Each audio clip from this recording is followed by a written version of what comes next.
Émission 913. Cette semaine, Bug Wars Book One Lost in the Yard. En direct de Montréal, Québec, Canada. Vous écoutez, oui, les mystérieux étonnants.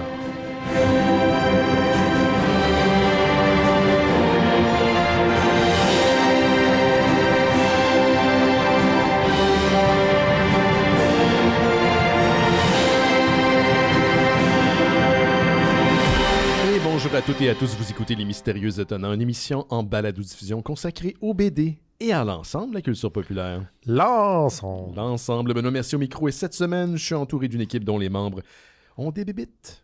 Il est allé là. Ouais, dans la tête. Oui. Dans la tête, pas ailleurs. Là. Je présente à l'instant le premier. C'est une belle bébite. Laurent Boutin est avec nous. Salut Laurent. Allô Ben. Wow, déjà. Ben, habituellement, on part le bumper quand t'arrives à l'improviste durant l'émission, mais là, on a commencé avec toi cette semaine. Tu m'as attendu. Et oui, je t'ai attendu parce que c'est juste toi et moi cette semaine. On est encore un petit peu en mode estival. Tu vois, Simon sera pas là cette semaine. Il va être de retour dans 2 semaines. La semaine prochaine, je suis avec Johan. Puis comme je l'ai mentionné, on parle de Jason Aaron de Monmar Assar, Lost in the Yard, Bug Wars Book One. Spoilers, j'ai vraiment aimé ça. Je le dis tout de suite. Okay. Parce que je veux que les gens restent jusqu'à la fin. Ouais, j'ai vraiment aimé ça. Voilà. Yes, j'ai vraiment aimé ça. Donc là, c'est plate parce que cette semaine, si tout va bien, il va y avoir une petite annonce concernant les mystérieux étonnants que je vais pouvoir faire. Gardez un œil sur les médias sociaux. Là. Ça, c'est les plateformes que j'alimente pas. Là. Ouais. Auxquelles je participe pas. Blue Sky. Oui, c'est ça. Non, il n'y en a pas de Blue Sky. Puis je le mettrai pas sur Twitter. Mais notre Facebook, notre Instagram, il va y avoir une petite annonce concernant les mystérieux étonnants. Fait que la semaine prochaine, lundi, je pourrai techniquement, si tout va bien, vous en parler. Sinon, gardez un œil. Je me demande c'est quoi à ce temps-ci de l'année. Ben quoi, on est juste au mois de septembre? De quoi tu parles? Oui. J'ai vu plein de mèmes de genre... Oui, le 1er septembre et le 31 août, 1er septembre. Oui. Comme Kermit avec des dents de vampire. J'ai vu ça. Moi, j'ai vu que le 1er septembre est comme la veille de l'Halloween. Hein, pour le mois complet. Parce que l'Halloween s'est rendu le mois au complet là, d'octobre. C'est plus juste le 31. Et septembre. Et septembre, le kit. Donc, est-ce que ça pourrait concerner Halloween? Je pense que t'es sur une piste, Laurent. Mais on ne pourra pas en parler officiellement. D'ici la semaine prochaine, sinon sur les médias sociaux des Mystérieux Étonnants durant la semaine. Puis bien sûr, les gens qui nous auront joints sur le Discord des Mystérieux Étonnants vont avoir aussi l'annonce. Donc le Patreon, c'est sûr que je vais le mettre là. Donc, oui, gardez un œil. Quoi d'autre? Qu'est-ce que je voulais dire? J'espère que tu as passé une belle journée, même si tu vendais des BD aujourd'hui. Oui, ben c'est une drôle de... Ça fait du travail pour les gens qui sont à l'extérieur du Canada. Oui, c'est une journée fériée. Mais chez Planète BD... Je connais pas beaucoup ça, les fériés. Mais c'est tout le temps des drôles de journées. Genre, c'est comme... Occupé par vague? Ouais, c'est un peu veg, mais il y a du monde. Mais le monde qui est là, souvent, c'est comme si hier... Oui. Genre, ils marchent sur Saint-Denis, puis ils sont comme « Ah, ici, c'est ouvert. » Fait que... C'est comme occupé veg. Donc, ça vend pas tant que ça. Mais assez pour qu'on ouvre à la fin du travail à toutes les années, tu sais. Mais c'est comme... Là, ce férié-là, vous le prenez plus tard, j'espère? Oui. OK. Ben oui. J'espère bien, Colin. Ben là, oui, on n'est pas des animaux sauvages. Mais non, il faut respecter aussi la loi. C'est important de respecter la loi. Oui. C'est quoi la loi? C'est la loi. C'est quoi la BD la plus weird que tu as vendue aujourd'hui?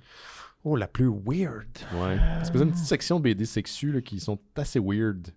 Ah ouais, mais j'ai pas vendu de cette section-là aujourd'hui. C'est une bonne question. As-tu vendu un Tintin? Non. J'ai vendu des Astérix, par contre. Oh mon Dieu, OK. Oui, à une petite fille qui a des roulettes en dessous de ses running shoes. Là. Ça existe encore, ça? Ça existe encore. Oh mon Dieu, elle avait quel âge à peu près? 6 ans, genre? 6 ans, puis elle commence à lire des Astérix, c'est quand même cool. Ouais. La relève.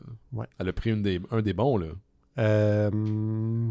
Elle en a pris 2. Je pense qu'il y en avait un bon et un innommable. Oh, OK. On n'ira pas là d'abord. Mais c'est correct, là. Faut que... Tu sais, moi, j'en ai lu de la crap quand j'étais jeune. Une monnaie, c'est comme ça que tu te formes du goût aussi. Tu peux pas juste lire des chefs-d'œuvre. Puis on en lit de la crap ici aussi. Ben, c'est ça. Il faut que tu en lises des scramustaches pour te dire... Wow. Ça, c'est... Je veux que tu retires les paroles que tu viens de dire. Excusez-moi. Peut-être les récents scramustaches. Oh, ça fait longtemps que j'en ai pas lu un, mais la dizaine de derniers, là, je fais juste les feuilleter, puis il y a des problèmes de perspective hallucinants. Tu m'as montré ça. Hein, c'est pour ça qu'il est plus chez Dupuis, l'auteur? Je le sais pas. C'est weird que ce soit. Bonne question. C'est vrai qu'il avait tout transféré le catalogue chez Glénat. Ouais. Mais je peux pas te dire la... Il est encore vivant, ce gars-là. Ouais. C'est quoi son nom déjà? Goss. Goss. J'espère que ça va bien, Goss. Ben, j'y souhaite quand même. Ouais. J'y souhaite pas de mal. C'est mes premières BD, moi, c'est comme moustache. Moi aussi, j'ai une affection quand même, mais c'est pas... Des fois. Je comprends. Fait que, Laurent, on va commencer cette semaine avec un message vocal des auditeurs. Je vous rappelle que vous pouvez laisser un message au Mystérieux Étonnant si ça vous intéresse. Le lien est dans le descriptif de l'épisode. Oui, je sais, personne lit les descriptifs d'épisodes des podcasts, mais le lien est là si vous voulez cliquer dessus. Moi, des fois, je le lis parce que je suis comme, j'ai-tu déjà parlé de ça? Ah, ok, mais tu lis nos propres descriptifs. Ouais. Ok.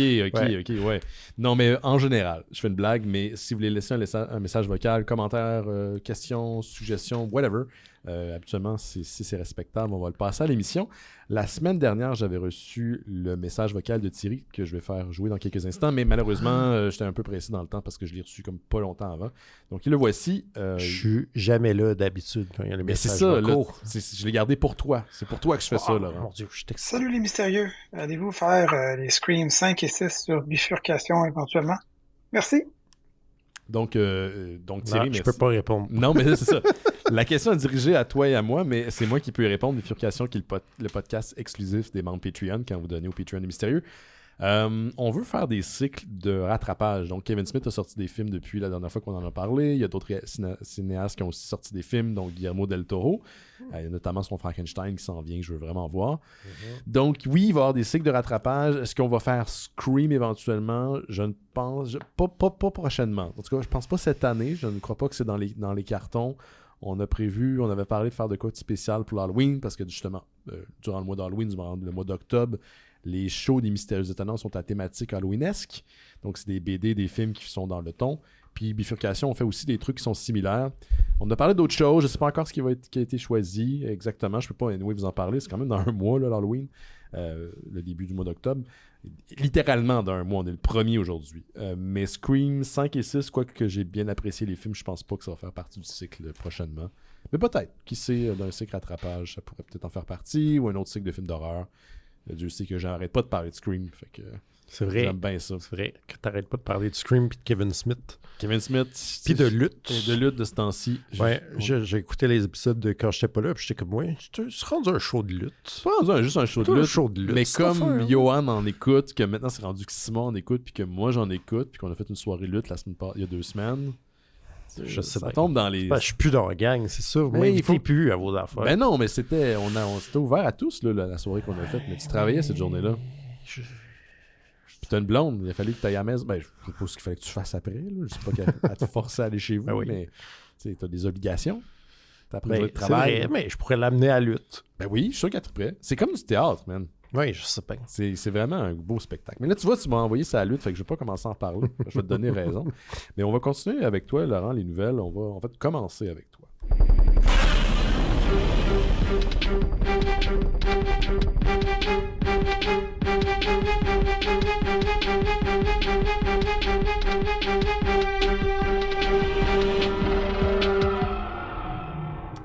Yes. J'ai une nouvelle très importante pour commencer. C'est que ça fait un bout qu'on s'est pas vu, hein? Oui. Au moins 3 semaines, peut-être. Imagine-toi donc que je suis passé la semaine passée de voir. Oui, non, mais je veux dire, on s'est pas vu au show. Ah non, c'est un bout, je suis pas venu au show. Oui, c'est vrai, t'étais en vacances. J'étais en vacances. Imagine-toi donc que depuis tout ce temps-là, je n'ai toujours pas en ma possession un bucket en forme de popcorn en forme de tête de Galactus. Là, tu m'as tellement cassé les oreilles avec ça. J'étais sûr que tu allais l'acheter. Ben, l'affaire, c'est que j'ai fait l'erreur d'attendre. Non, j'ai pas fait l'erreur d'attendre. J'étais allé très vite voir le film, mais j'étais allé au Cinestars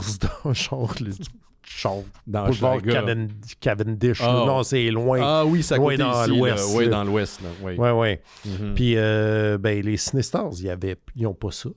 Non. Ça a l'air. Non, je pense que c'est vraiment une affaire de Cinéplex. Puis là, ça a pris du temps avant que je retourne dans un Cinéplex, jusqu'à ce que que le petit gars était comme on n'a vraiment pas eu beaucoup, puis là, il y en a plus. C'était 80 par cinéma, si je me souviens bien. Quelque chose comme ça. Fait que si jamais... Je me mélange avec le prix, parce que c'était comme 80$ le bucket. Ouais, je pense que c'est 80 US, effectivement. Je sais pas la C'est quantité. un esti de malade. Mais le gars, il avait une face de on n'a pas eu 80 de ça. Là. C'est mais fait que si jamais vous voyez, là, j'en ai vu 200$ sur Marketplace. C'était sûr que c'est ça qui allait arriver. Mais là, je vais laisser ça baisser un peu. Ouais, mais ça, mets tes l'argent dans les REER à la place. Ouais. T'as-tu des REER? J'en ai un petit. Des REER qui errent? Ouais. Quand je suis parti en appart il y a 20 ans, Oui. j'ai mis. J'étais comme, je vais apprendre à vivre avec juste mes payes. Fait que tout l'argent que j'ai là, parce que je travaillais puis j'habitais chez mes parents, je l'ai sacré d'un REER. Oui. J'ai jamais retouché à ça. T'es naïf en maudit, hein, dans le temps. Ben, en même temps. Dans le temps que c'était pas si cher que ça, habiter à Montréal. Ben, c'est ça. Ouais. En plus, j'avais un appart cher. Ah oui? Ben, pour l'époque, mais ce qui est quand même 4 fois moins cher qu'aujourd'hui, mon ouais. loyer pas cher de maintenant. Ouais, je sais. En tant qu'on déménageait le premier juste parce que notre appart... Ouais. Fait Parce qu'il fallait laver les fenêtres. As-tu déjà été une raison pour toi de déménager? Ça n'a jamais été la raison principale. Attends, elle faisait partie quand même du lot, ça veut dire. Ben, je l'ai considéré. Ah, mon Dieu. Comment, ouais, bon, moi, T'es j'aurais un pas monstre. lavé les fenêtres. Je connais quelqu'un, puis je pense que je l'ai déjà dit à l'émission, mais je connaissais quelqu'un, je ne vais pas nommer, qui vivait vraiment dans une dompe. L'appart était dégueulasse, le sous-sol était condamné, puis c'était vraiment dégueu. Puis le gars, à un moment donné, il s'est juste vengé à la fin. Puis c'est niaiseux, là, c'est vraiment une anecdote d'adolescent, mais il y avait un trou dans le mur que le propriétaire a jamais patché, puis il a sacré la litière là-dedans, puis il l'a patché lui-même, puis il est parti. C'est vraiment evil. C'est vraiment dégueulasse. Ouais, j'ai pas ça. C'est Ouais. vraiment evil. Bon, veux-tu une vraie nouvelle? Oui, vraie nouvelle. Mais en passant, non, mais c'est une vraie. Toi, c'est une vraie annonce. Là. Si tu veux, si quelqu'un a un bucket de Galactus, de popcorn. Si vous voyez un Cinéplex égaré là, qui reste une copie, là, ou si vous voulez me faire un cadeau de fête, là, mettons, ou donner généreusement au Patreon. Ta fête s'en vient bientôt. Non, je vais pas t'acheter un bucket de popcorn. Recherche et développement des mystérieux étonnants. Je pourrais le passer là-dessus, mais je vais pas dépenser 80$ US sur ça. Ouais, mais mettons que je fais une bifurcation où je m'engage à manger toute l'entièreté du bucket de popcorn. Si les gens sont prêts à payer pour voir ça, là, c'est une autre chose. Hein, payer pour ce freak show-là, je vais vous le faire. Genre, c'est une vidéo de toi, tu sais, comme les vidéos de gens qui boivent un scotch à côté d'un foyer pendant 3 heures pendant Noël. Toi, ça pourrait être toi qui manges le bucket, l'intérieur du bucket de la tête de Galactus pendant genre 3 heures. Ouais, c'est ça. Puis là, les gens sont comme, voyons, ça loupe-tu? Ben, c'est il est vraiment un gros bucket. Ça serait du bon contenu, c'est par contre. Ouais, quand même. Spécial de Noël, tu sais, comme un genre de vidéo de Noël spécial pour les mystérieux étonnants. Ouais. Je suis habillé dans un onesie de Noël. Puis tu manges un bucket de tête de Galactus. Oh oui. J'ai vu une nouvelle sur Deadline. Oui. Comme quoi, il y aurait un film de Archie qui est en train d'être in the works. Archie Comics. Oui, je connais. Tu connais? Ouais, je connais. Betty, Véronica. Oui, il y a eu un crossover avec Kevin Smith à un moment donné. Oui, ça fait pas si longtemps. Les noms associés me font Sourciller. Sourciller, mais agréablement. C'est-à-dire que c'est Tom King, cet le écrivain scénariste, qu'on aime beaucoup, qui serait comme derrière le projet. C'est donc bien... OK, si c'est lui qui écrit... dans les producteurs, il y a Phil Lord et Christopher Miller. Oui, le duo aussi des réalisateurs. Oui, que moi j'ai bien aimé Lego Movie puis 21 Jump Street. Je trouve que c'est vraiment des bons films. Je pense que c'est Project Hail Mary qui s'en vient aussi. Ah oui, OK. Avec, il y a quelqu'un d'autre dans les producteurs qui s'appelle Emma Watts, que je ne connais pas. Ça a l'air que c'est une ancienne de chez 20th Century Studios, puis qui est aussi producteur pour le film à venir basé sur Love Everlasting, qui est aussi une création de Tom King, dont on a déjà parlé. Oui. Donc, il y a un film de ça qui s'en vient. Donc, en tout cas, Tom King, il a l'air très dans le film. En ce moment, fait que je suis intrigué. À date, on sait rien de qu'est-ce que ça promet. Est-ce que ça va déconstruire le genre de Archie? Est-ce que ça... Ouais, je suis comme... Ça n'a pas l'air d'être basé dans l'univers de ce qu'on connaît de Riverdale, qui est l'adaptation la plus récente, maintenant. Celle télévisuelle. Ouais, puis ça, je pense qu'ils ont précisé trop bien amplement. J'ai écouté juste la première saison et on m'a dit que vers la fin, c'était plus... moi, j'ai choqué en cours de route de la deuxième. parce que il y a un moment donné, un personnage qui était mort est revenu. Puis là, c'était comme pas lui, c'était comme son frère jumeau caché. Puis là, j'étais comme là, vos affaires de soap mexicain. C'est vraiment un je peux plus. C'est vraiment un trope des soaps mexicains, Ouais, ça. vraiment, fait que, mais là, on m'a dit, je connais des gens qui ont écouté l'entièreté, on m'a dit qu'une moment donné, ils ont des super pouvoirs, puis sont des justiciers, puis j'étais comme, oh, ouais, mon Dieu, ça a vraiment jumpé le tu me le choc vends en vite. plus, en fait. Ben, écoute, ouais, ça a l'air d'être, en tout cas, ça a l'air de tirer tout partout. Ce qui est intéressant, par contre, c'est que au cinéma, il n'y a pas eu de Archie depuis... En fait, l'article de Deadline disait qu'il n'y avait pas eu rien de film de Archie depuis le film de Josie and the Pussycats en 2001. Ce qui est vrai?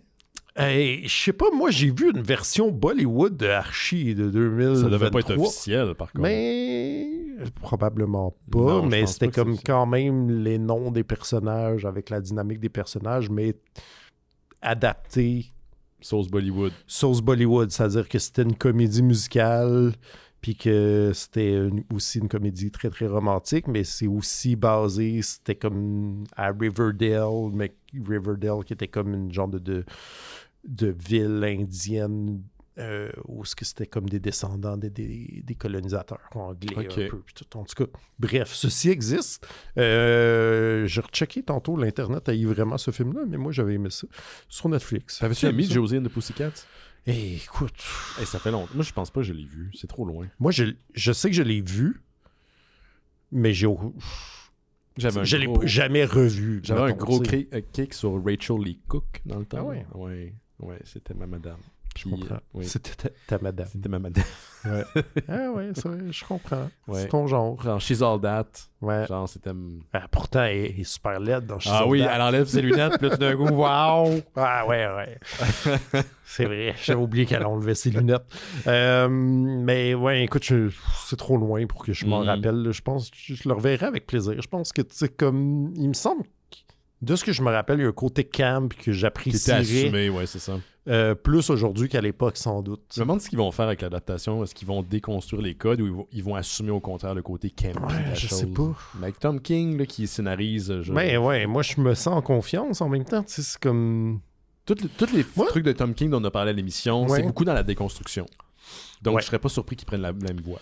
En même temps, moi, c'est ce que j'aime de Archie, c'est que ça fait 85 ans que ça existe, puis que c'est tellement familier maintenant, les relations puis ces personnages-là, que on avait vu ça avec Afterlife with Archie, tu n'as pas de besoin d'une mise en contexte. On les connaît, ces personnages-là, tu t'es déjà attaché.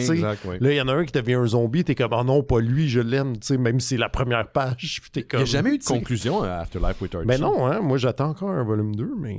Il n'y a jamais eu de volume 2, je pensais qu'il y avait eu 2 volumes. Moi j'attends, mais j'ai arrêté d'y croire. Clairement, moi je suis le dessinateur sur Instagram. C'est un gars qui a fait beaucoup de posters puis d'affiches pour Mondo dans le temps que c'était une société active et qui respectait ses artistes. Ah oui? Ouais. Ben, ça a été vendu. Ça a été vendu par une compagnie qui a pressé le citron, justement. Puis je pense qu'il est passé à autre chose. Ce projet-là date d'il y a quoi, 10-12 ans, facile? Minimum 12 ans, 10 ans. Il n'y aura pas de suite à Afterlife. Non. Je dis j'attends, mais j'attends pas vraiment. Parce qu'il y avait pas activement, en tout cas. Il y avait des ondes dans la BD, puis vous pouvez aller fouiller dans les archives sur le site des Mystérieux Étonnants, parce que ça fait tellement longtemps qu'il doit être sur le site Internet directement. Mais on allait loin, là, dans les codes, puis dans la profondeur de certains personnages. Puis c'était très surprenant, là. Mais bref, ça puis tu sais, c'est ce que j'aimais aussi au début de Riverdale, c'est comme, oh, ils ont osé faire ça avec ce personnage-là, audacieux, tu sais, fait que comme, c'est ça, c'est tellement en nous, ces personnages-là, que je peux prendre plein de variations puis genre les apprécier, tu sais. Fait que, écoute, wait and see, fait que de ce que je comprends, ça sort pas tout de suite, mais les noms associés sont assez qualitatifs pour que je fasse pas juste comme... Ouais. Non, c'est parce que c'est pas juste des gens qui ont du talent, c'est qu'il y a des gens qui créent des trucs assez exceptionnels habituellement. Non? Ouais, c'est ça. Fait que stay tuned. Ouais. En parlant de Rachel Lee Cook, oui. Tu savais qu'il jouait dans She's All That avec elle? Freddie Prinze Jr.? Ouais, c'est pourquoi je parle de Freddie Prinze Jr. You still know what I did last summer? I know what you did last summer, édition 2025. Mais aussi parce que c'est un fan de lutte. Laisse-moi te parler de... Mais c'est vrai que c'est un gros fan de lutte. de la WWE. Je m'en sortirai échappe pas. Gabo s'en vient. Non, c'est ça, j'ai écouté la version 2025 de I Know What You Did Last Summer. Ah ben, je suis ravi que quelqu'un puisse m'expliquer qu'est-ce que c'est que ça. Qu'est-ce que c'est ça? C'est quoi ta question? Ben, ma question, c'est que, en fait, je pensais que c'était un reboot, mais finalement, les anciens acteurs sont là. Oui, c'est ce qu'on appelle un requel. C'est des nouveaux personnages, mais les acteurs de l'original sont là pour passer le flambeau. Ok. Et passer le flambeau, ils le font d'une manière fucking conne. C'est dégueulasse comme film. Ouais, il passe les clés du char pour aller rouler sur un autobus. Non, tu vois, il joue sur cette variante-là. OK. Écoute, je veux pas le spoiler parce que le film il est sorti en salle il y a peut-être il y a genre 2 jours, là, ça n'a pas rapport. C'est des blagues. Je pense que ça fait un mois, puis maintenant il est disponible en VOD si vous voulez le louer ou le trouver sur iTunes.videotron.com. Écoute, pour moi qui a aimé l'original parce que c'est très campy des années 90, j'étais prêt à revoir Freddie Prinze Jr. et Jennifer Love Hewitt dans leur rôle respectif, puis c'est la raison pourquoi tu écoutes finalement le film. Puis comme certains requels le font, tu sais pas à qui ça s'adresse. S'adresses-tu aux vieux comme moi qui veulent revoir des vieux personnages qui laissent pas mourir, ou on s'adresse à une nouvelle génération qui veut découvrir la franchise puis avec des nouvelles intrigues et des nouveaux personnages. Le film mettez pas les vieux. Ben, c'est ça le problème. Faites-le pour vrai. C'est ça, exactement. C'est ça le problème. Puis le film oscille beaucoup entre les deux. Puis je l'ai écouté, puis je peux pas dire à qui ça s'adresse. Il y a une scène, puis là, je pense qu'on peut quand même relativement spoiler que I Know What You Did Last Summer, là, le monde va pas s'arracher à la tête, là, mais où les deux personnages de Freddie Prinze Jr. et Jennifer Love Hewitt se rencontrent pour la première fois depuis des années. Et leur échange, ma foi, est vraiment bon. Puis c'est le seul bout où il y a du vrai acting intéressant. Mais sinon, c'est un film qui cherche puis qui va dans toutes les directions, genre. Mais constamment, genre. Puis à la fin, il y en a 3. C'est la fin. C'est The Lord of the Rings, là. Return of the King. Il y a 3 fins. Ouais. Il y a 3 fins. Il y a un bout. C'est-tu les mêmes fins? Non, c'est pas les mêmes fins. Ils vont pas sur la sur un bateau. Sur le bateau vers l'île des elfes. Ça serait malade, mais je pense que ça ferait peut-être déjà plus de sens que la fin que j'ai vue. OK. Il y a 3 fins. Puis la 3e fin, il ramène un autre personnage de la franchise. Jack Black. Non. Ah. Mais t'es proche. Brandy? Oui. Pour vrai? J'étais littéralement crampé. Parce que la face qu'elle a, on dirait qu'elle est traumatisée d'être... On dirait que le personnage croit pas qu'elle est là en ce moment, genre. Ah ouais, hein? Tu sais, comme si quelqu'un qui faisait trop de LSD puis à un moment donné s'embarque, là. Elle a cette face-là quand on tombe sur elle. Mais c'était pas une actrice, Brandy. Ben, en tout cas, je te confirme qu'elle ne l'est plus non plus. Elle n'est pas encore une actrice aujourd'hui. Mais on la voit, elle est présente. Ils ont sorti beaucoup d'acteurs des boulamites pour cette séquence-là. Mais tu sais, il n'y a même pas assez de campiness pour que je trouve ça intéressant. Il n'y a pas assez de facteurs de nostalgie pour que je me dise au moins, ah, ok, j'ai eu cette dose-là de nostalgie. Puis... Mais déjà, c'était loin d'être des chefs-d'œuvre. Non, c'était pas des chefs-d'œuvre. Mais ça faisait partie du regain de l'intérêt pour les slashers après Scream, qui avait un peu revampé le genre. Puis c'était un scénario qui avait été signé par, justement, Kevin Williamson, qui avait aussi scénarisé Scream 1 et 2. Donc, ça faisait partie de ce momentum-là. Qui est basé d'ailleurs, le premier film est basé sur un livre. Ah ouais. Il y a un 1, il y a le 2, et il y a aussi un 3 que j'ai appris qu'il existait, qui est sorti directement en VOD, qui s'appelle I Always Know What You Did Last Summer, qui met pas en vedette les mêmes personnages. Mon Dieu, c'est la première acteurs. fois que j'entends parler de ça. Non, c'est où j'ai trouvé ça? Sur la plateforme que je championne, pour laquelle je suis le champion. Tubi. Non, Tubi, t'étais proche, l'équivalent canadien. C'est quoi l'équivalent? CTV Movies. Ah, CTV. Puis le 3 était là, je sais pas s'il est encore. Et là, il y a un angle surnaturel. OK. Ouais, le pêcheur, c'est un genre de zombie. C'est déjà un peu ça. Ouais. Ben, dans le sens, c'est pas un zombie, mais c'est une entité intuable. Intuable, mais ça reste un humain là, dans le premier et dans le deuxième. Dans le troisième, le côté vraiment surnaturel est assumé. Je l'ai pas écouté, j'ai juste vu des critiques, puis ça avait l'air complètement insupportable. Quoique peut-être c'est moins pire que le I Know. C'est pas si pire que ça, bien franchement, là, j'ai l'air de le ramasser. C'est juste, on dirait que c'est la première draft d'un scénario. Où après, il aurait fallu qu'on repasse par-dessus, puis qu'on édite, qu'on enlève des choses, puis qu'on remanie les affaires. Puis il n'y a pas eu de ça. Puis pourtant, le film est 2 heures, man. Le film est 2 heures.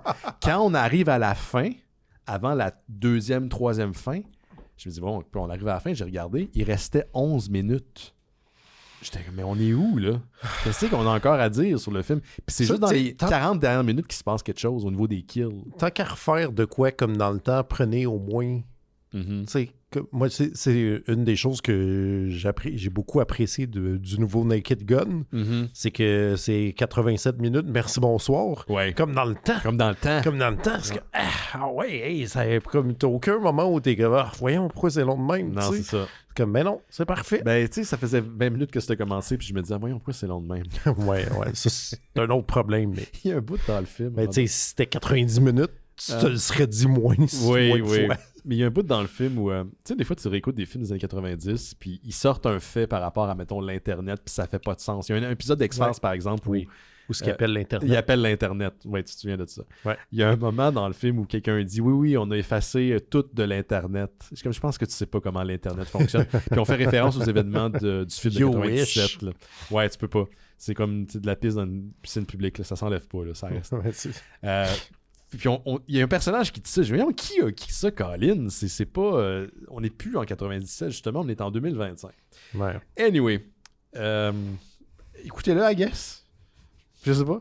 Peut-être. Je sais pas. En même temps, tu sais, je suis comme, faudrait que je revoie les deux premiers. Puis je suis comme, Non. Mais ils sont sur Netflix. Le premier est sur Netflix en ce moment. Ouais. Le deuxième, il doit être sur une autre 4 Le- parts, là. Il me semble que le deuxième, c'est le premier film que j'ai vu au cinéma. Que j'avais 13 ans, genre. Avec Que j'étais Brandy. comme, oui, regardez mes cartes, j'ai 13 ans. Je peux aller voir le film. Je peux aller voir le film. Il y a une référence aux deux à un moment donné. Ah ouais, hein? Ouais. Puis pour vrai, j'ai ri. Je la trouvais la façon qu'ils l'ont plugué, je trouvais ça très, très clever. Mais le film, vers la fin, mon Dieu, je veux pas spoiler. Jump le shark d'une façon où j'étais encore une fois crampé. Genre. OK. Allez voir le film. Allez voir le film. Louez-le, là. Vous faites quelque chose. Je sais pas. Si vous êtes fan de l'original, je vous dis, là, vous allez pas être satisfait. Mais c'est. Je sais pas. Mais c'est pour vous, I guess. Oui, Ouais. j'imagine. OK. Allez voir peut-être I Know What You Did Last Summer. 2025. Hey, vous êtes des adultes, là, décidez Faites si ça vous faites- intéresse. Prenez vos pas. propres décisions. C'est ça, faites vos propres décisions. Ouais. Blâmez-nous pas pour ça. là. Non, c'est ça, exact. Dites pas Benoît m'a envoyé là, puis c'est de Ouais. sa faute. Vous l'avez assez averti. On vous a assez averti. Continuez avec. C'était comme ma nouvelle, faut qu'on y aille avec toi là. J'ai une nouvelle de théâtre. Théâtre. Ouais. Du vrai art. Oui. Pas de la bande dessinée. Ben non. Ben check ça, c'est champ gauche quand même. J'ai vu ça d'annoncer dans mon feed, imagine-toi donc. Il y a le théâtre Lionel Groux. Tu sais où ça? C'est-tu à la station de Non, c'est dans l'autre sens. C'est à Sainte-Thérèse, au cégep Lionel Groux. Oh, crime, ok. Ouais, c'est loin, mais puis c'est aussi loin dans le temps parce que je vous parle d'une pièce qui est annoncée pour juillet 2026.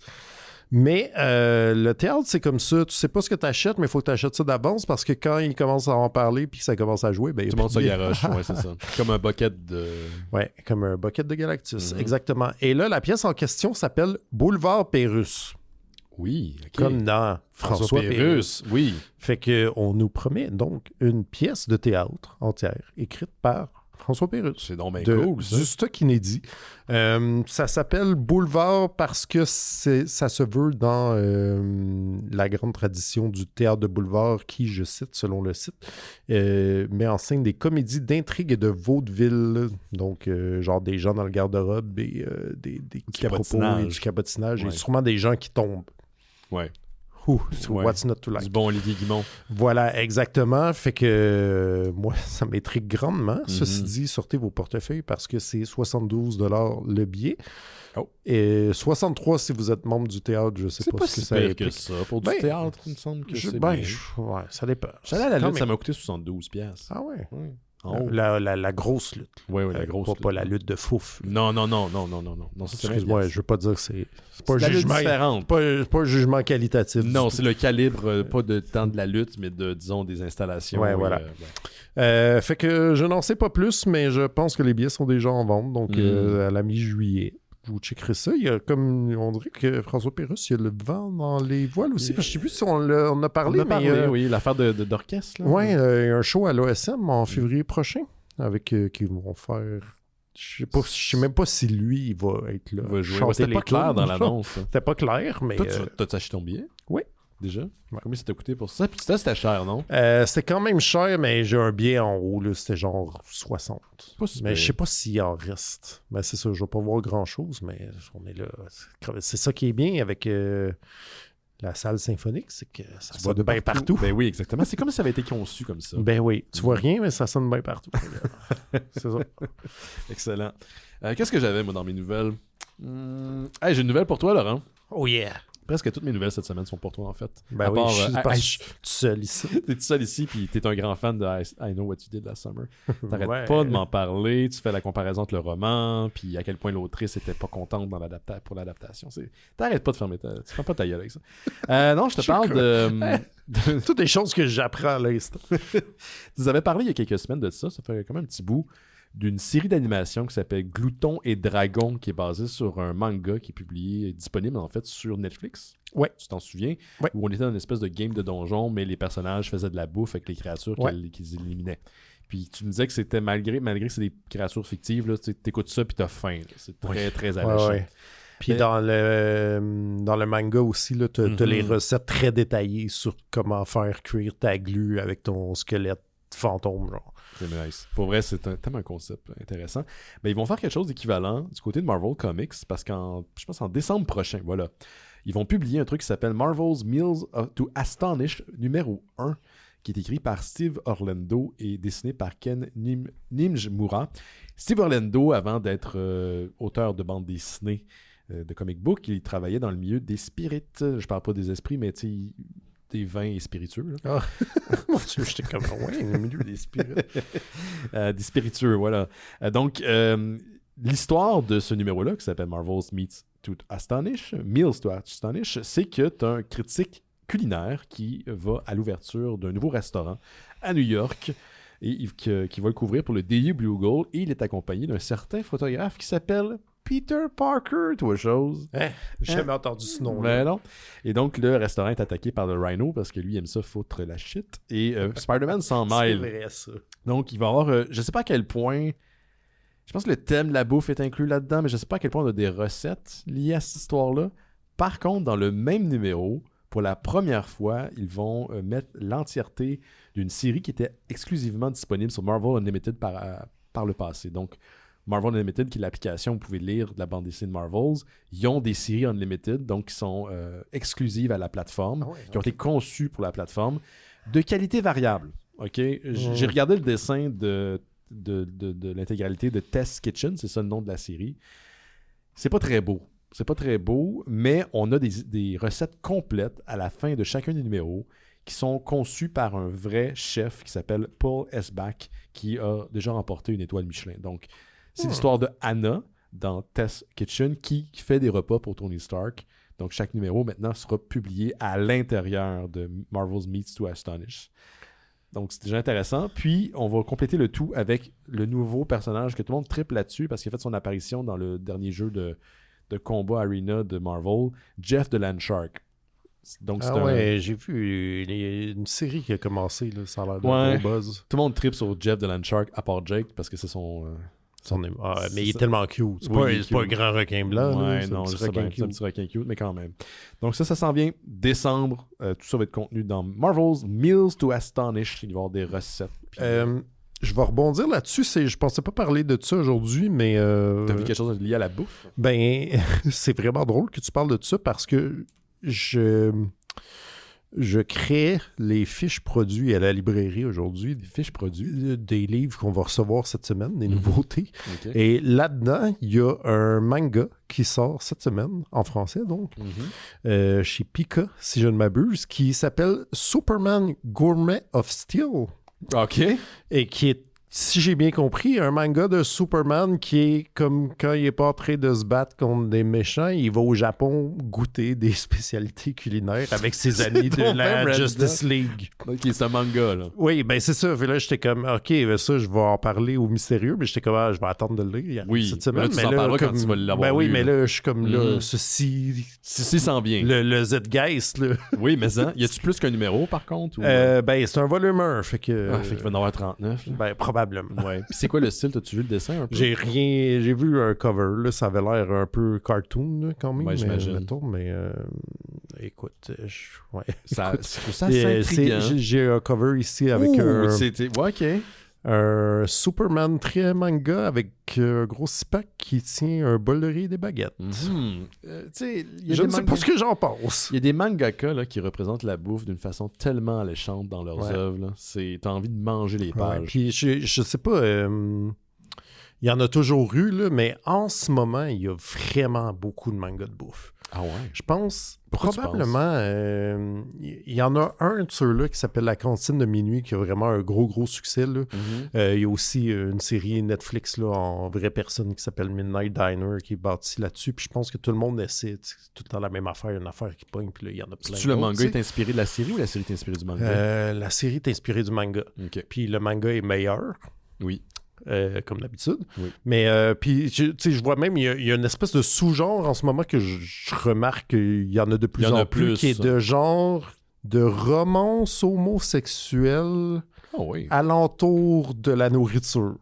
Mais ça, il n'y a pas déjà un sous-genre dans le manga qui a beaucoup de boys lover story? Oui, il y en a beaucoup, mais là, il y en a vraiment comme soudainement plein. Autour de la bouffe. Autour de la bouffe. Puis Ok. comme homo, oui, il y a le boys love, mais il y a aussi des lesbiennes là-dedans Ouais. et tout. Puis c'est vraiment, tu sais, souvent super chasse, là. C'est Mhm. genre Ils comme... s'aiment, ils se font des petits Ben, becs. tu sais, c'est ça va être long avant qu'ils se donnent un bec, là. Mhm. Ils sont comme, c'est un peu en mode séduction, genre, tu sais, comme tout le temps, genre, il y en a un qui aime pas faire ça, pas faire à manger, mais qu'il aime ça manger, puis l'autre qui est comme, j'adore faire à manger, mais j'ai l'appétit de moineau, puis là, il est comme content de, tu sais. Pouvoir puis faire là, à c'est manger ça. pour quelqu'un qui mange. Voilà, beaucoup, ouais. c'est ça. Puis Ok. ça, il y en a plein en ce moment, il y en a des très bons d'ailleurs, Ah. mais je suis comme, je sais pas, des Tu fois... m'avais déjà parlé d'un manga de pain.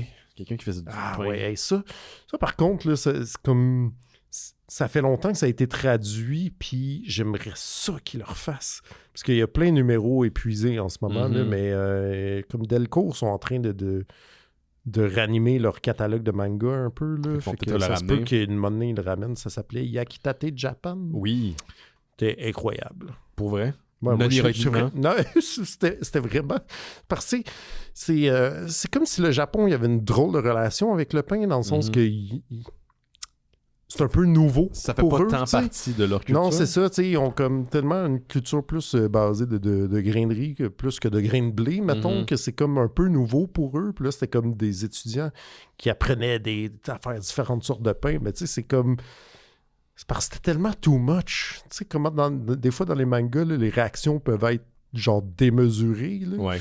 Mais là, celui-là, il se gâtait vraiment. Là, puis j'étais comme, waouh, Moi, il n'y a c'est rien vraiment, de plus. vraiment Genre, tu divertissant. me donnes du pain chaud puis du beurre, puis je suis heureux. Ouais, J'ai pas c'est besoin ça. de plus. Quand je datais une Américaine, elle ramenait du pain aux États-Unis parce qu'elle trouvait que ça goûtait la marde là-bas. Ah ouais, hein? Elle dit c'est Il y a épouvantable. pas le pain. d'amour. Non, ça dit ça goûte le sucre. Elle dit c'est même pas comparable à quel point le Mhm. pain ici est meilleur. Tu sais, c'est d'où notre chance d'être au confluent de l'Europe et On de est- l'Amérique. Oui, c'est comme si c'était un mélange un petit peu des deux. Ouais, hein? Ouais. C'est fou, ça. Ouais, c'est fou. Hein, on est fait de même. Eh ouais. On est Kev, on est américain, on est européen. Qu'est-ce que j'ai d'autre, moi? J'avais une autre nouvelle pour Laurent, ça je te l'avais dit. Où est-ce qu'elle est, cette nouvelle-là? Oui, Laurent! Maintenant, je te parle de... T'as deux choix. Deux choix. Mhm. Je suis sûr que tu peux trouver ça. dans tes intérêts. OK, on a déjà fait le scramustache. Ouais. Fait que... J'aurais pas mis Scramustache dans tes choix. par Non, contre. OK. De Kaiju. Non, mais t'es proche. J'ai failli mettre une nouvelle de Kaiju, mais Quoi d'autre?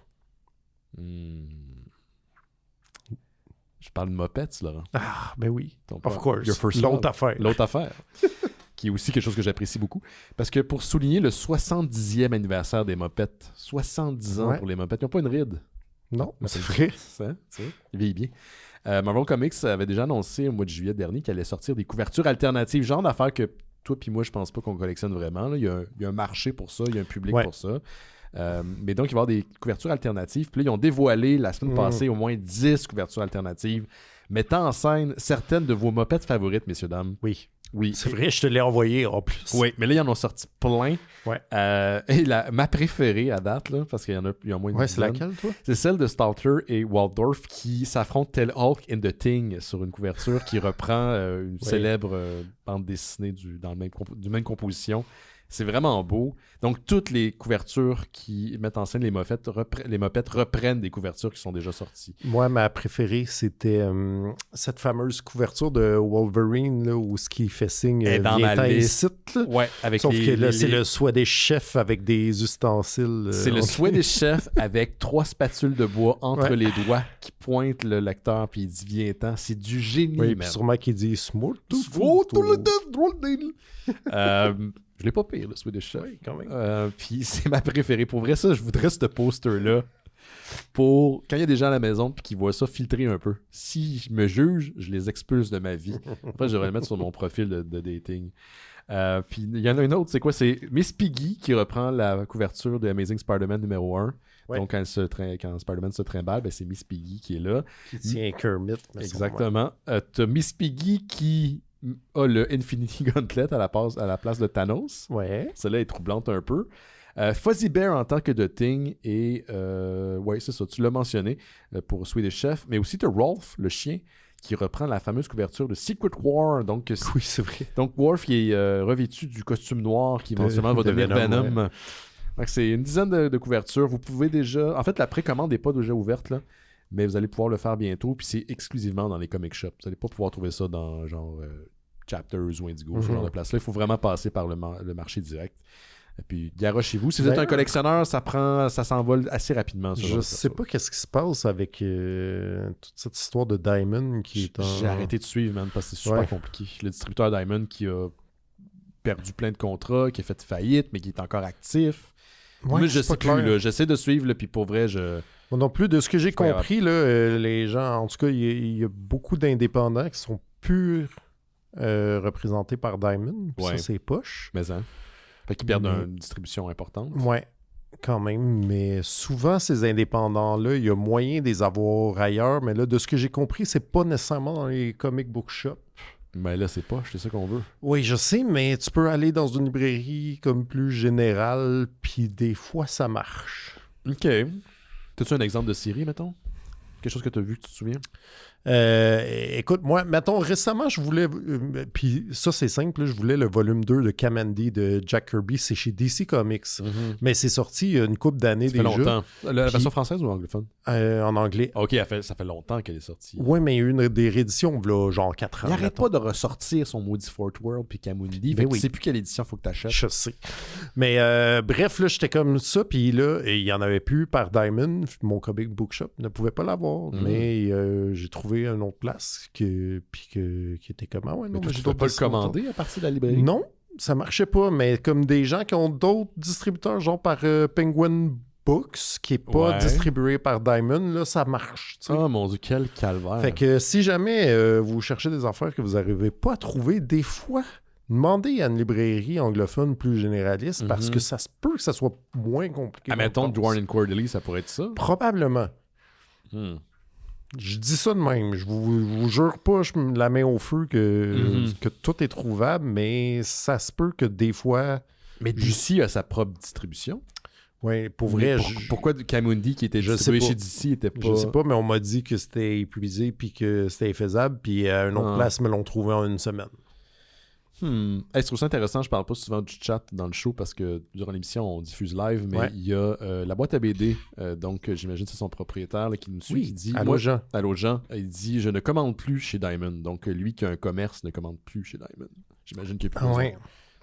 J'imagine donc qu'il y a des alternatives. Ouais.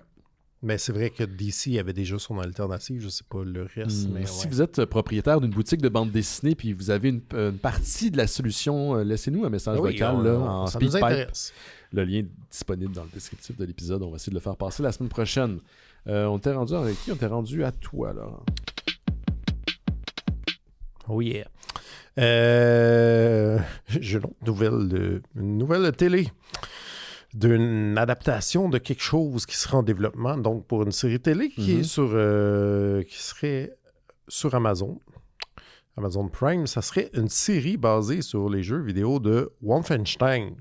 OK. Quand tu dis série, tu parles d'une télésérie comme une fiction. Une télésérie de fiction. C'est les gens qui sont déjà responsables de la série de fiction basée sur Fallout qui serait derrière ça. Donc, qui a remporté un certain succès. Ouais, et il paraît que c'est bien bon. Je connais rien à ça, mais il paraît que c'est bien bon. Ouais, C'est Kilter Films, si j'ai bien compris, puis une autre compagnie qui s'appelle Machine Games qui sont derrière ça. Et le gars qui écrirait pour l'instant, qui est associé à ça, s'appelle Patrick Somerville, qui a déjà écrit les séries à succès de Leftovers et Station 11, que j'ai pas vu non plus, mais qui paraît que c'est bien bon. Wolfenstein, t'as-tu joué à ça? J'ai joué quand il y a eu le premier... Parce que c'était un vieux jeu qui était sur PC jadis, un peu un précurseur avant Doom. C'était un peu dans le même genre. Là, mais, puis, par la suite, il y a eu un retour de la franchise sur PC au début des années 2000 que j'ai joué, que j'ai beaucoup joué. En fait, j'ai adoré ce jeu-là. Il y avait des... Tu sais, des nazis. Là, c'est tellement satisfaisant. Satisfaisant, surtout de ce temps-ci. Mais t'as ça, puis t'as des... ils font des trucs occultes dans le jeu, dans la franchise, puis t'affrontes genre des soldats vikings ramenés à la vie. C'est complètement fucked up, mais j'avais vraiment eu du fun. Je sais que la franchise a fait un reboot depuis, et il y a eu des jeux qui sont disponibles sur Xbox. D'ailleurs, si vous avez la Game Pass... Laurent, pas Laurent, mais Yoann voudrait sûrement que je le plug. Vous savez, la Game Pass, ils sont disponibles gratuitement avec la pandémie. Donc, il y a une nouvelle timeline. Donc, on est dans une période, je crois, dépendamment des c'est parce que ça dépend des lignes du temps, là. Je pense que les nouvelles lignes du temps, les nazis ont remporté la Deuxième Guerre mondiale, puis l'Amérique est nazifiée. C'est ça que je me rappelais plus. En fait, moi, je me rappelle surtout de Wolfenstein 3D, celui de 92, auquel j'ai beaucoup joué avec mes amis en 6e année. Qui se passe durant la Deuxième Guerre mondiale. Puis je pense pas qu'il y a tant de paranormal. Tu sais, écoute, moi, j'ai pas joué, j'ai joué à Doom. Il y a peut-être des monstres, mais c'est comme... C'est loin, là. Ouais, c'est ça, moi aussi. C'était tellement basic, là, comme design. Mais bien ça, celui que moi, j'ai joué sur PC, c'est ça. On était un genre de soldat envoyé pour affronter des nazis qui faisaient des expériences pour essayer de compter. Mais je pense que j'ai joué à celui-là aussi dans le temps. C'était très bon. Peut-être que je l'ai jamais fini parce que mon ordi laguait trop à la fin. Oui, c'était un jeu qui était quand même lourd pour l'époque. Ouais. Mais j'aimais bien ça aussi. C'est ça que je me disais. J'étais comme, s'il y a bien une chose qui se démodera jamais, c'est de gonner des nazis. Tu fais jamais mal. J'ai hâte de voir s'ils vont utiliser cette ligne du temps-là ou ils vont utiliser l'autre. Probablement. Je pense que sinon, ça devient juste une série de Deuxième Guerre mondiale puis on s'en fout. À quoi bon signer ça? Mais l'autre, je parle, fait référence à celle où les nazis ont gagné un peu à la Man in the High Castle. Mais parce que justement, Man in the High Castle a été fait en série, peut-être qu'ils veulent se détacher de ça. C'est vrai. Ils vont peut-être faire une série de Deuxième Guerre mondiale, mais avec des effets, pas des effets, mais une prémisse paranormale quelconque. Probablement. Un peu comme Overlord. T'as-tu vu le film Overlord? Non. C'est fucking bon, man. T'as pas l'affaire qui était un... La bande-annonce ne rend pas justice au film. Le film est comme... Je me souviens plus combien de temps, peut-être presque 2 heures, là. Puis pour la première partie, presque plus que la moitié, c'est un film de Deuxième Guerre mondiale à la Saving Private Ryan. Okay, puis à un moment donné, ça jump le shark, puis ça fait un peu un retournement à la manière de From Dusk Till Dawn. Ah ouais, ok. Pour vrai, j'avais bien aimé dans non, mais là, je suis en train de me mêler avec comment ça s'appelle le truc, voyons, de Cloverfield, là. De Cloverfield? Le genre le 3e Cloverfield, c'était pas... Paradoxe. Que je n'ai pas écouté, qui a été publié diffusé après un Super Bowl à un moment donné. Parce que avait été diffusé c'est ça. Je suis mélangé. Pourquoi je pense que c'est complètement quelque chose de différent. Je parle en ce moment. Ok. J'ai pas vu Overlord. C'est très bon. Ok. Si t'as la chance de l'écouter pour ton Spooky Season. Je vais rajouter ça dans ma liste. Mais là, c'est ça. J'imagine qu'il y a une twist, soit paranormale, soit au moins d'Uchronie. Oui. Parce que sinon, à quoi bon adapter cette franchise-là qui est déjà quelque chose qui va attirer des gens, mais pas tant que ça, d'après moi. Là. Je sais pas, il y a des grands fans de cette franchise-là. Ouais, en tout cas, fait que stay tuned, c'est encore, Station 11, il y a comme des super bons, on m'en a parlé abondamment, que c'était bon. Tout. Fait que, écoute, puis c'est ça. Mais ça veut dire qu'on garde ça actif que les nazis, c'est des méchants. Hein? Semblerait-il, mais ça rentre pas dans la tête de tout le monde. Ben non, mais c'est ça, fait que c'est bon de... Mais finalement, il était justifié, puis il y a un contexte. Ouais, quand tu commences à avoir cet argumentaire-là. C'est ça, fait que, écoute, je pense tout le temps qu'on a fait le tour de ça, mais peut-être que pas assez. Non, hein? C'est comme mettons, pourquoi on parle encore de droits des gays, pourquoi c'est pas juste acquis, ça? Ouais, non, mais... Faut vraiment qu'on vienne là-dessus, hein? On n'a pas d'autre chose à régler, là, il me semble. Moi, c'est tout le temps... Je rêve... J'ai un grand fantasme depuis la crise étudiante de 2012. Ah, ouais, moi, c'est là où j'ai commencé à abandonner, je pense. Puis mon fantasme, c'est... écoute bien ça. C'est quand même complexe, puis ça n'arrivera jamais, parce que c'est un Yvan Ponton géant, Ouais. genre taille kaiju, qui s'en prend au gouvernement. Attends, Yvan Ponton, tu parles le personnage dans L'ancien compte? Ben, l'acteur de L'acteur, dans son ouais. compte, mais dans son saut d'arbitre de la Ligue d'improvisation. Oui, OK. Puis qui donne des punitions pour cabotinage quand Les connards. les gouvernements reculent sur des affaires qui oui. devraient pas. Les droits des femmes, les droits des immigrants, des LGBTQ, des whatever, ou tu sais, comme... Puis il est comme, non, vous allez pas, vous menez pas cette improvisation de l'avant, punition, allez dans le coin, prenez 2 minutes, des joueurs en moins. Ça serait une excellente web-série. Mais ça marche pas de même. Je pense pas que ça... Non, le shaming marche même plus, en fait. Et Ouais. ça devient comme une... Ça me fait capoter, on reparle encore de cette affaire-là. Mais c'est ça. Fait que, Parlons d'une époque plus simple, d'un être plus simple qui amenait de la joie à tous les enfants des années 80, Laurent. Oui, le fameux clown John Gacy. Oui, c'est l'ami de tout son quartier. Oui. Non, je parle ici de Gizmo, parce que j'ai 2 nouvelles concernant Gremlins. Oh, Gizmo. Gizmo, c'est quelque chose de... Il n'y a rien de plus pur qu'un Gizmo. Oh, je sais, là, quand il a sa petite sucre puis qu'il joue du piano. Ah, mais c'est qui est cute. il est cute, puis il est innocent, puis tu sais, il est juste là pour le fun. Il veut juste avoir du fun. Ouais, oui. Donc, 2 petites nouvelles. Première petite nouvelle, c'est concernant Lego qui a dévoilé un nouvel ensemble la semaine passée que vous pouvez déjà précommander, qui va être shippé, envoyé à partir du 1er octobre prochain. C'est un ensemble de Gizmo, de Gremlin 1, où on le voit avec ses petites lunettes 3D, justement, où il regardait la télévision avec Billy dans sa chambre, au grenier. Donc, c'est un ensemble de 1125 pièces, quand même. Oh, quand même. Hein? Et le prix, quand même, pour un Lego, c'est abordable. On parle de 129,99 canadiens. Et donc, c'est Canadien, déjà... ça va. Il est disponible en précommande. Ça sort le 1er octobre.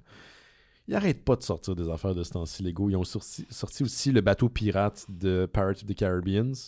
Oui, puis un bateau de One Piece aussi, Oui. j'ai vu. Oui, en fait, Johan l'a acheté pour sa femme. Ah oui, Il a acheté c'est pour vrai, elle. c'est une grande fan. Grande fan de One Piece. Ouais. Mais le bateau de Pirates of the Caribbean semble être une version pimpée du fameux bateau pirate des méchants des années 80.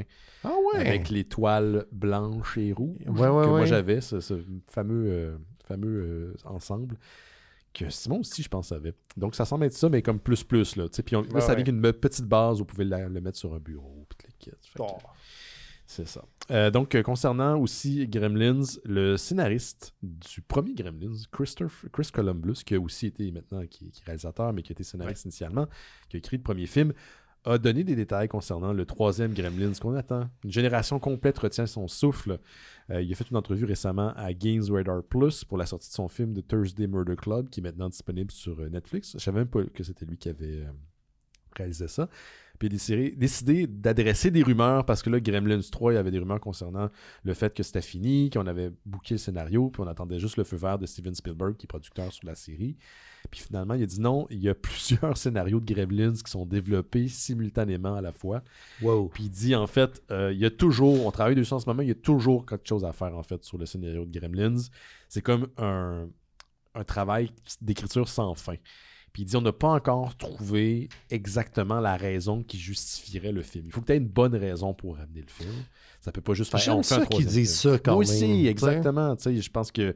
Mais c'est une franchise qui est tellement adorée par des millions de personnes. Si tu ramènes un 3e film, il faut que tu aies la bonne histoire pour la justifier. T'avais-tu checké la série d'animation que j'ai pas vu passer pendant tout? Non, je l'ai pas. Je pense qu'en fait, je l'ai vu sortir, puis j'ai pas entendu aucune critique, j'ai pas vu personne dans mon entourage l'écouter. Je pense que c'est sur Crave, je suis abonné à Crave, donc j'aurais pouvoir l'écouter. Mais c'est un préquel, ça se passe en Chine avec Gizmo dans le temps. Si nous, on l'écoute pas, qui écoute ça? Peut-être une nouvelle génération, je pense que c'est fait plus pour les jeunes aussi. C'est le genre d'affaires que les papas et les mamans présentent à leurs enfants, peut-être. Mais je l'ai pas vu, fait que je peux pas te dire si c'est bon ou pas, mais c'était vraiment kid-friendly, tandis que Gremlins, il y avait quand même une certaine zone de violence que je trouvais particulièrement funny. Là. Oui. Surtout dans le 2, tu sais, quand le Gremlins intelligent shot l'autre tout à fait gratuitement. Oui, ce sujet, c'était tout à fait non civil. C'est vrai. Voix qui était faite par Yves Corbeil. Ah oui. Ouais, on avait parlé à Yves Corbeil jadis à l'émission, puis il nous avait parlé de ça.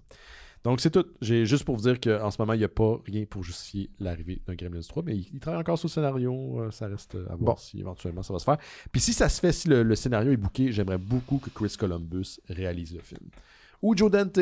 Peut-être si Joe Dante n'est pas blasé. Hey, ça fait longtemps que Joe Dante n'a rien fait. Il fait de la télé maintenant, Joe Dante. Ah, oui. Non, il a fait quelque chose récemment que j'ai appris en écoutant la chaîne YouTube Red Letter Media. Tu savais que Joe Dante, alors qu'il travaillait pour Albin puis ces compagnies-là, à un moment donné, il sort sur je pense que c'est Warner Brothers Lot puis whatever, le studio à Hollywood, il voit que des gens sont en train de vider un genre d'entrepôt. Et il sacrait tout ça dans une espèce de container. Et une des choses qui était entre les mains des ouvriers, c'était la fameuse luge de Citizen Kane. Holy shit. OK? Puis il a dit, je peux-tu la récupérer? Puis ils ont fait, oui, prends-la. Fait qu'il l'a eu gratis. Et chose que j'ai apprise, oui. la fameuse luge se retrouve dans plein de films de Joe Dante. Pour vrai? Elle est dans le sous-sol des Klopek dans The Burbs. OK. Elle est dans une scène coupée dans Gremlins 2, fait qu'on l'a pas vu. Puis une autre scène aussi d'un autre film qu'il a fait, mais je me souviens pas c'est lequel. Mais il se retrouve dans quelques-uns de ses films. Qu'est-ce qu'il a fait? Looney Tunes Back in Action? Je pense que c'est celle-là. Ouais, oui, je pense que c'est là-dedans. Avec les années, ça fitterait. Ça fitterait. Et là, il l'a revendu pour quelque chose comme... Je pense que c'est 14 ou même peut-être 17 millions de dollars. Je pense que c'est 17 millions. C'est pour ça qu'il fait plus de films. Il n'y a pas besoin. Il l'a revendu. Il a eu ça gratos dans le temps. Il a pogné une luge au vidange. Il fait 17 millions. Mais il est très désabusé. Quand je l'avais interviewé pour Fantasia jadis, il était déjà un peu amer. Puis il fait de la télé. Il fait des épisodes pour comme des trucs comme Miami 5-0, des trucs comme ça. Ouais. Mais c'est un gars qui était un peu aigri. Je pense pas qu'on le reverrait à la barre d'un film, mais il a tellement fait des bons films, ce gars-là. Ouais. Il laisserait-tu les Gremlins dans les mains de quelqu'un d'autre? Pour Gremlins 2, ils lui ont donné carte blanche. Ouais. Puis c'est un film qui est beaucoup plus wacky que le premier, ouais, mais j'adore le deuxième pour ça. Ouais, mais je sais pas si... Y a-tu floppé dans le temps? Au box-office? Ouais. Je pourrais pas répondre. Je sais J'ai l'impression que c'était moins un hit, mettons. Je sais pas si... Ce que tué sa carrière, c'est justement Looney Tunes Back in Action. Ah, ouais. Ça a vraiment pas... facile, les affaires de Looney Tunes. Tu vois, même le dernier qui a été rescapé, personne n'est allé le voir au cinéma. Il est resté 2 jours. Mais il n'y a pas eu de pub. Il n'y a pas eu de pub non plus. Le studio l'a abandonné. Puis là, l'autre que lui m'intéresse, c'est celui avec le coyote qui va en cours. Mais là, on va le voir. On va le voir finalement. Ça va sortir, ce film-là. Ça, on va le voir. Mais oui, Joe Dante qui fait plus vraiment de films depuis très, très, très, très longtemps.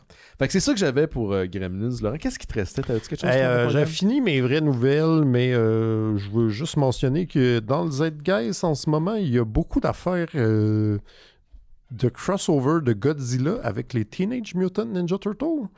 Je pense qu'il y a une mini-série qui s'en vient en comics chez IDW, parce que j'ai vu les covers. Puis il y a aussi des figurines des Turtles qui sont comme basés sur des monstres célèbres de l'Ato. Genre Donatello Motra, genre. Wow! Ceci existe. Je sais pas ce qui se passe, mais d'accord. Ils vont se retrouver bientôt dans des mangas de nourriture homo-érotique. Oui, probablement. Probablement. Ça, ils mangent juste des pizzas différentes. Le pain est différent, mais ils ont toujours autant de passion. Voilà. Merci, mais là, c'est des frères, ça serait weird. Non, pas entre eux autres. C'est pas un truc avec sexuel. Là. Je parle pour le pain. Le vrai pain. Pas le pain... ton esprit est tellement croche. On va prendre une petite pause parce que tu en as besoin, là, je pense. Oui, je pense que oui. J'ai trop d'image mentale. 14,75 millions en juillet dernier. C'est ça, merci Stéphanie dans le chat, mais un gros montant quand même. Quand même. Montant pour une vieille luge. Une vieille luge, mais qui fait partie en même temps, c'est l'histoire. C'est Citizen Kane quand même. On va prendre une petite pause. Juste avant, je vais prendre le temps de remercier tous ceux et celles qui se sont joints au Patreon récemment. Il y a beaucoup de monde qui se sont abonnés. Ça vient en vague des fois comme ça, puis c'est full apprécié parce que comme je l'ai dit à chaque semaine, sans le Patreon, on doit fermer les lumières, on peut pas continuer à faire le show, donc merci à tous ceux et celles qui continuent à donner au Patreon, ceux qui se sont abonnés récemment, et je vous promets que prochainement on va reprendre du service là, parce que pendant l'été, le mois d'août, On a fait une petite pause de bifurcation. Ben, c'est parce que tout le monde travaille, tout le monde a des vacances, c'est plus compliqué, il fait super chaud. Donc là, on s'est dit, mois d'août, on va prendre une petite pause. Fait qu'on va revenir d'ici la mi-septembre avec un nouveau cycle. Puis bien sûr, en octobre, il va y avoir un cycle spécialement Halloweenesque. Là, je parle de Bifurcation, qui est le podcast que vous recevez exclusivement quand vous donnez au Patreon les Mystérieux Étonnants. Pour ceux et celles qui seraient intéressés de rejoindre les Mystérieux Étonnants, le Patreon, allez sur notre site internet mystérieuxétonnant.com et en haut à gauche, il y a un bouton Faire un don. Vous cliquez là-dessus, ça vous amène vers Patreon. Il y a aussi un lien dans le descriptif de l'épisode. C'est un clic, vous pouvez vous abonner pour 1 mois, 2 mois, 3 mois, arrêter. Récemment, j'ai reçu un message de quelqu'un qui m'a dit qu'il avait arrêté le Patreon, puis il reprenait du service, donc c'est full apprécié. C'est super simple aussi, il n'y a pas de cachette, là. C'est pas une affaire, c'est pas une attrape, là. C'est une plateforme vraiment facile à utiliser. Donc, tout l'argent qui est accumulé est réinvesti dans les Mystérieux Étonnants. N'hésitez pas, quand vous vous abonnez au Patreon, par contre, il y a une section commentaires à écrire « Ceci est pour une tête de Galactus pour Laurent ». Ouais, ça, N'hésitez pas. Gardez ça en option, là, c'est pas vraiment quelque chose que vous pouvez garder en tête. Mais aussi, c'est ça, quand vous, justement, vous abonnez au Patreon, écrivez-moi et je vais vous donner le lien vers le Discord des Mystérieux Étonnants. Discord, c'est comme un Internet, mais sans trop de cul. Les gens échangent des articles, partagent des nouvelles. C'est vraiment une belle communauté qui s'autogère. Les gens jouent aussi des jeux. Je vois de ce temps-ci qu'il y a beaucoup de gens qui jouent à Helldiver 2 ensemble. J'ai d'ailleurs acheté le jeu et je vais sûrement en parler avec Johan la semaine prochaine parce qu'à date, on a bien du fun. On protège la démocratie. Oui, c'est ça le but du jeu. Vous gonnez des nazis? On gonne des insectes qui ont peut-être des tendances fascistes et autres bébites. Mais c'est vraiment un jeu qui pense à Starship Troopers, mais adapté en jeu vidéo. C'est presque un problématique à quel point c'est proche. Il y aurait matière à se faire poursuivre en cours. Mais voilà, donc c'est une belle communauté. Durant Halloween, on va écouter aussi des films. Souvent, les annonces concernant les Mystérieux Étonnants, je les fais en premier sur le Discord des Mystérieux Étonnants. Donc, écrivez-moi à travers Patreon quand vous abonnez, puis je vais vous envoyer le lien. Votre don fait en sorte aussi qu'on peut produire Terre Kaiju, quoi qu'éventuellement, il va falloir qu'on le fasse le dernier show là, avant qu'il fasse trop fret dans le cours de Jake. Là. On dit ça, mais on... D'après moi, il va falloir qu'on l'organise pour lui. Là. Ben... Sinon, ça se fera pas. D'ailleurs, c'est sa fête la semaine prochaine. Oh shit, c'est vrai. Hein? En fait, sa fête, c'est samedi. C'est ce samedi. Ce samedi? Il m'a dit ça avant-hier. Ben oui, j'ai parlé au téléphone. Ça fit. Ben oui, je dis, ben là, Jake, il faut que tu crées un event, là. Ben oui, ben là. Ouais, en tout cas. Ça s'en vient-tu? Ça s'en vient pas. Donc, il y a ça. Terre humaine Cheese d'or aussi, qui est produit grâce à votre contribution. Noël Cheese d'or, qui éventuellement va reprendre du service. D'ailleurs, j'en profite parce qu'un des co-animateurs de Noël Cheese d'or, Étienne Forêt, s'est marié ce week-end. C'est vrai. Félicitations. Félicitations, ça Étienne avait l'air Forêt. d'un très beau mariage. Et sa douce Gabrielle Lisa Collard. Ouais, ça a l'air magnifique. Même le chien portait un petit costard. Oui. Un chien qu'un costard, oui, Laurent. Oui, je Qu'est-ce que tu veux de plus? Hein? Ben, rien. Non. Moi, je peux mourir. Exactement. Donc, félicitations Étienne et Gabriel. J'espère qu'Étienne va revenir faire un tour éventuellement à l'émission. J'aimerais ça justement. Il faut vraiment. Il s'est déjà marié, il s'est remarié une deuxième fois. Il faut vraiment aimer ça, se marier. Ouais, la plupart des gens ne se marient pas. Moi, une seule fois. Moi, j'ai toujours dit que je voulais me marier dans la vie. Ah ouais? Oui. Ben oui. Ah ouais, j'aimerais ça pour. Ah ouais. Ouais, la cérémonie puis tout, je m'habille en blanc. Là. En non, blanc? pas ce bout-là, mais j'aimerais vraiment. J'ai déjà l'idée de partir. Pas toi qui s'habille en blanc, normalement. Hey, si je veux m'habiller en blanc, je peux oui, m'habiller c'est en vrai. blanc. On est au 21e siècle. On peut faire ce qu'on veut. C'est ça. Mais non, j'aimerais ça. Cérémonie. Je sais pas. À l'église? Non, pas à l'église, je suis pas croyant. Mais cérémonie, là. OK. Ouais, c'est ça. Anyway. Oui, ben écoutez, écrivez à Ben à commercial-mystérieuxétonnants.com. Ça va être quoi à suggérer dans cette optique. Ah oui, c'est toujours une option qui est ouverte. On vient dans quelques instants. Oui, c'est ça. Attends une minute. On est disponible partout. Apple Podcasts, YouTube Music, Spotify, Amazon Music et plus des 300 dernières archives des Mystérieux Étonnants sont disponibles sur notre site internet. Donc tout est là ou presque. On est aussi disponible sur Facebook, Instagram et les autres plateforme de bullshit qui vous crée de l'anxiété. On est surtout actif sur le Discord des Mystérieux Étonnants. On revient dans quelques instants avec le sujet de la semaine, Bug Wars Book 1 Lost in the Yard. Vous écoutez les Mystérieux Étonnants, on va maintenant parler du sujet de la semaine. Et juste avant, je vous parlais du Discord des Mystérieux Étonnants, puis on a un des abonnés, Jules, qui vient de mettre une nouvelle. Donc ça vient de sortir pour une fois qu'on peut se voir la nouvelle en même temps que ça sort. Là. En real time. En real time. L'acteur canadien Graham Greene, qui était en nomination pour le film Dances with the Wolves, qui a été un acteur d'origine autochtone qu'on a vu dans plein de productions ici au Canada et aux États-Unis. C'était le visage là, qu'on voyait partout. On vient d'apprendre son décès.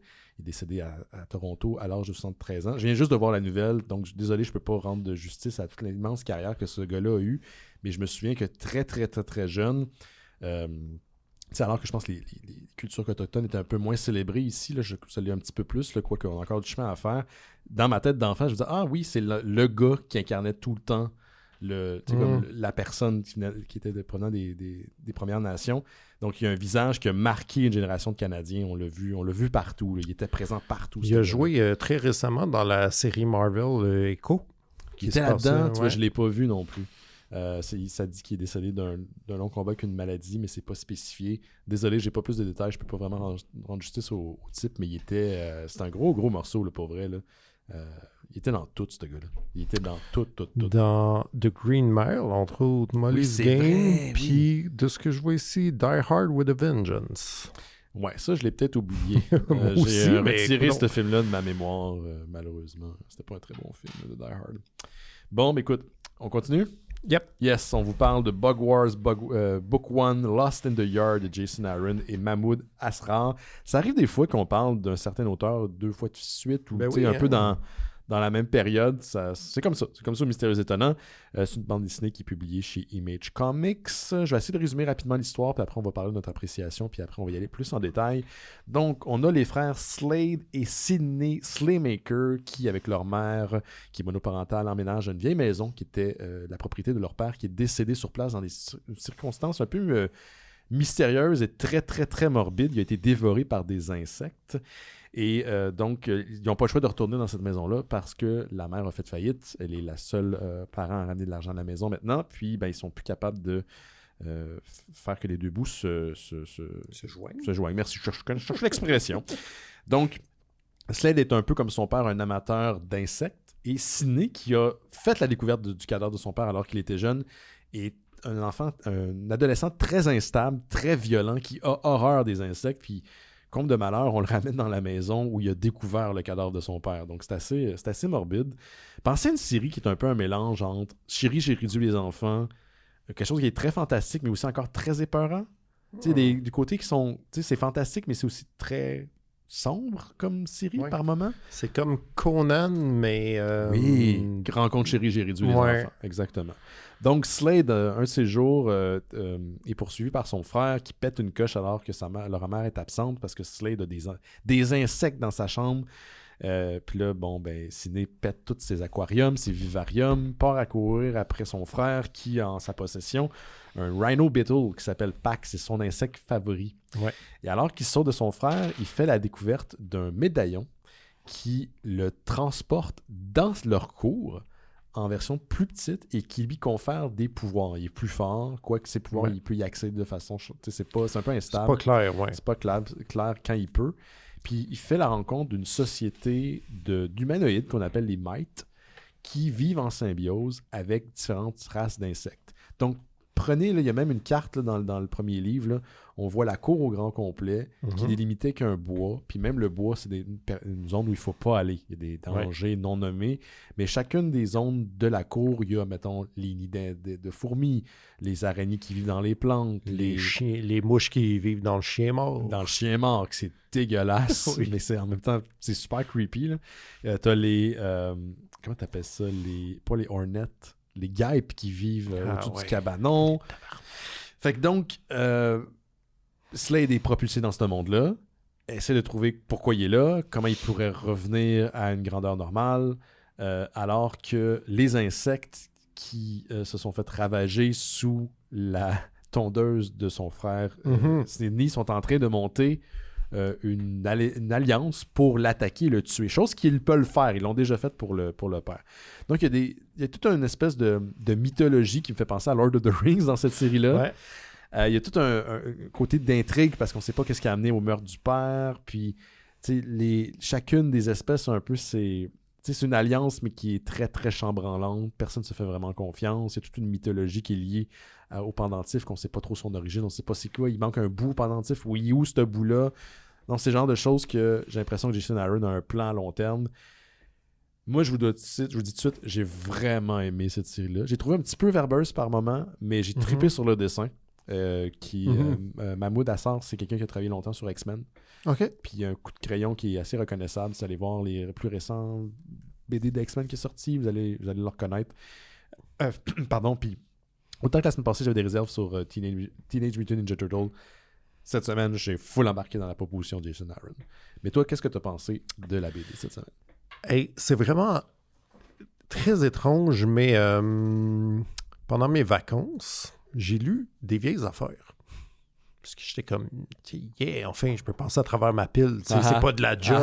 T'es naïf. Ben, passer à travers. En tout cas, Oui. j'ai baissé un peu. Tu l'as diminué, mais t'as lâché d'autres Là-dedans, choses. j'avais une compilation qui s'appelait Kevin Eastman's Totally Twisted Tales, qui est donc des histoires courtes écrites par Kevin Eastman des Ninja Turtles, justement, Co-créateur. et dessinées par Simon Bisley, dans lequel il y avait une histoire courte qui était exactement ça. Non. Ouais.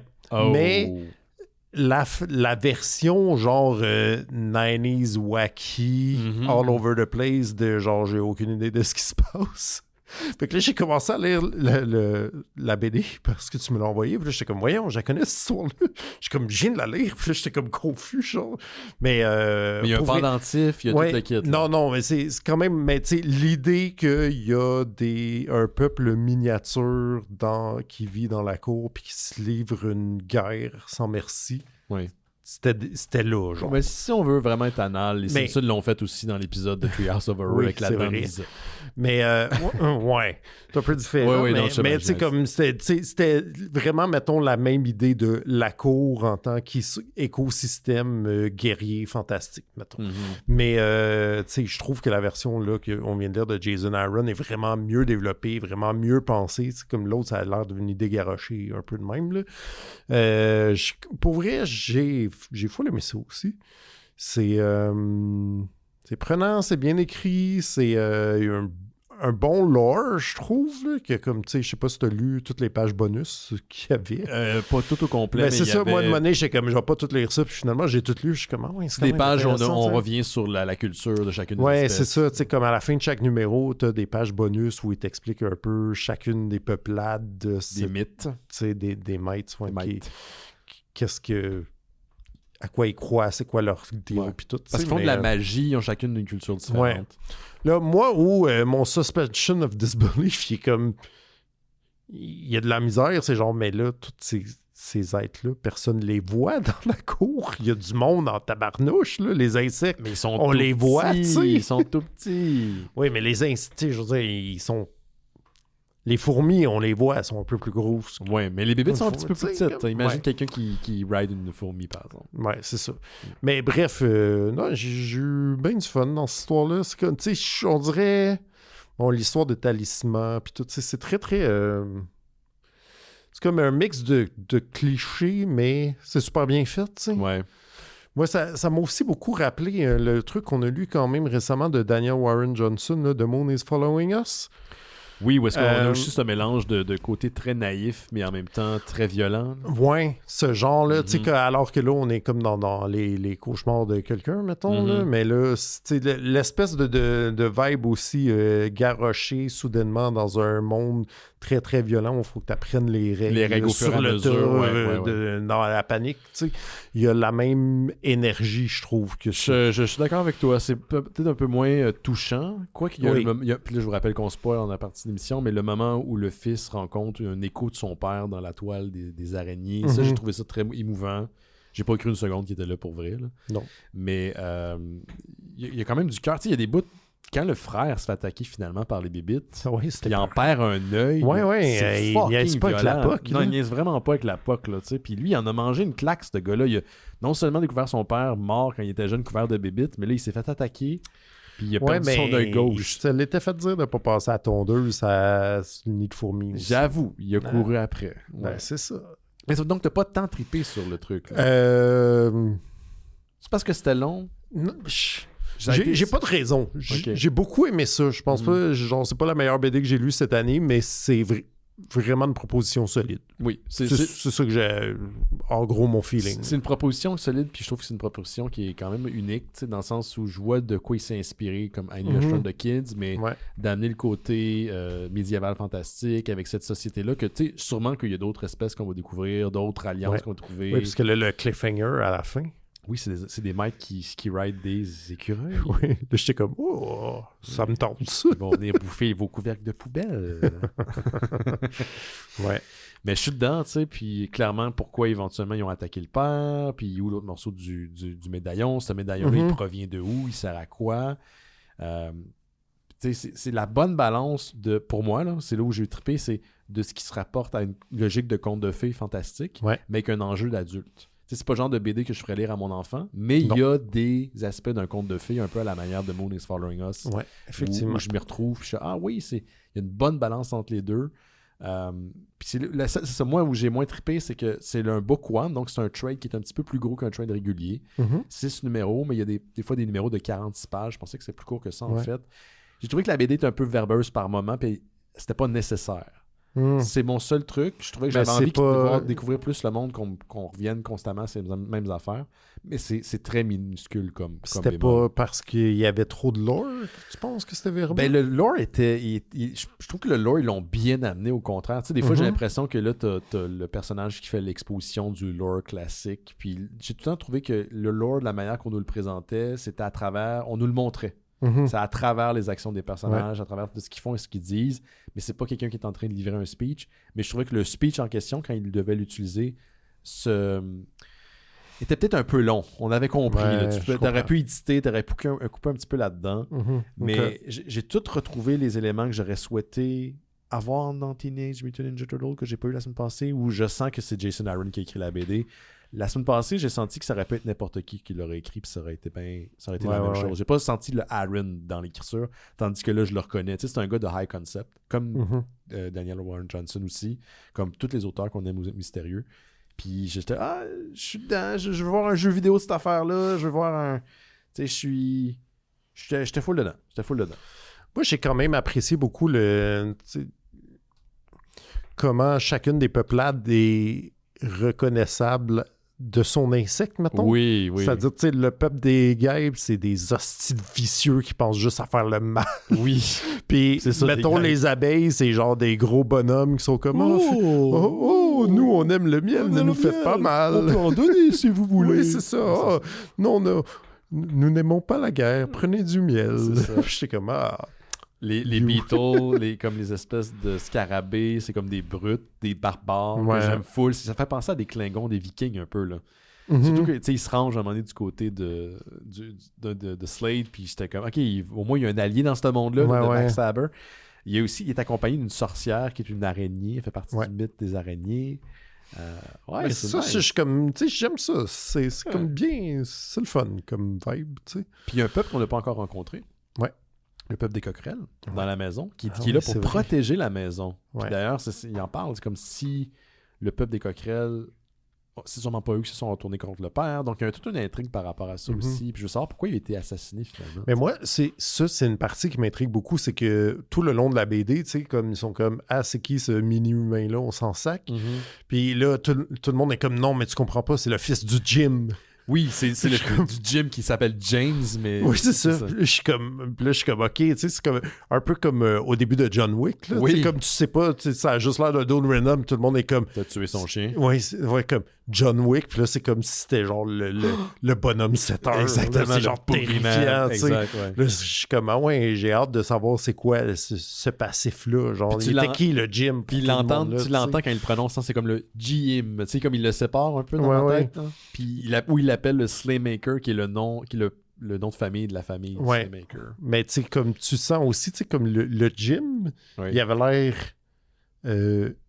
unificateur, dans le sens que personne n'est comme pas le fils du Jim, tout le monde est comme shit, fils de ce grand guerrier qui nous unifiait tous, tu sais, comme ça a l'air d'être ça la vibe, je suis comme, je veux savoir cette histoire-là. Moi je veux savoir cette histoire-là, puis tu sais, je sais pas s'ils vont éventuellement rentrer dans les origines des maîtres, mais ce qu'on comprend, c'est que le père était là non seulement pour étudier la société des maîtres, ces différentes sociétés puis sa cour, mais aussi parce que si eux décident de sortir de la cour puis d'en finir avec les humains. Mhm. Ils ont le pouvoir de confédérer tous de rassembler tous les insectes de la planète, puis on va être complètement éliminé. Donc, la job du Slaymaker, du Jim, c'est un peu s'assurer que ils vont pas, justement... Que ça déborde. Ouais, que ça déclare pas la guerre à l'humanité. Exactement. Parce qu'on fait pas le poids, il y a trop d'insectes. Il y a trop d'insectes, puis ils sont trop nombreux pour qu'on puisse en faire quelque chose.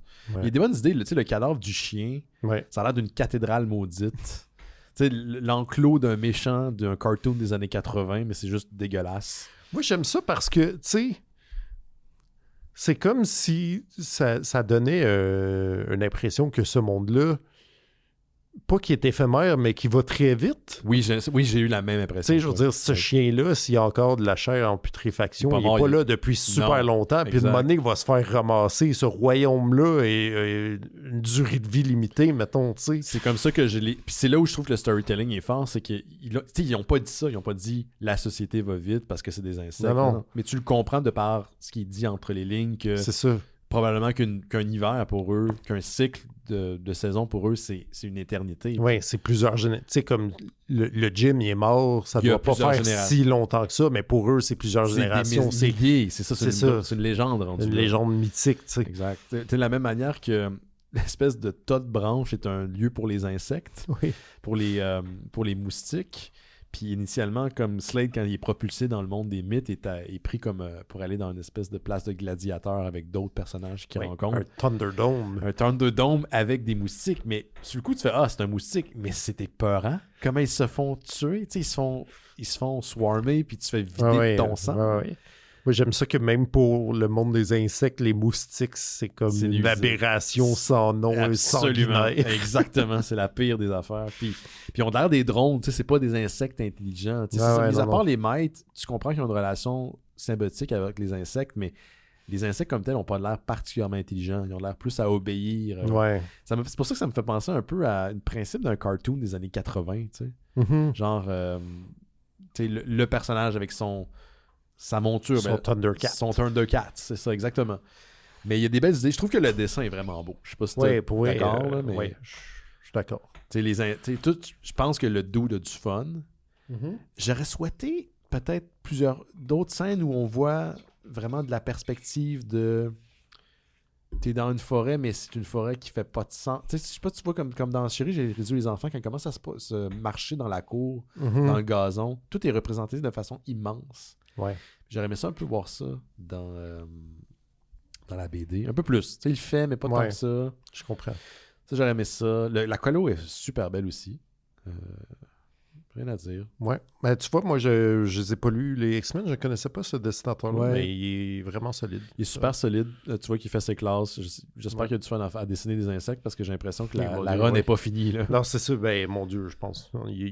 Il aurait dû dire non, parce qu'il est pas mal pogné dedans. Là. Ouais. C'est un gros trade, là. C'est un book, là. Donc c'est plus gros qu'un trade régulier. Je pense que le premier, là, le book one n'est pas encore sorti ou il va sortir bientôt.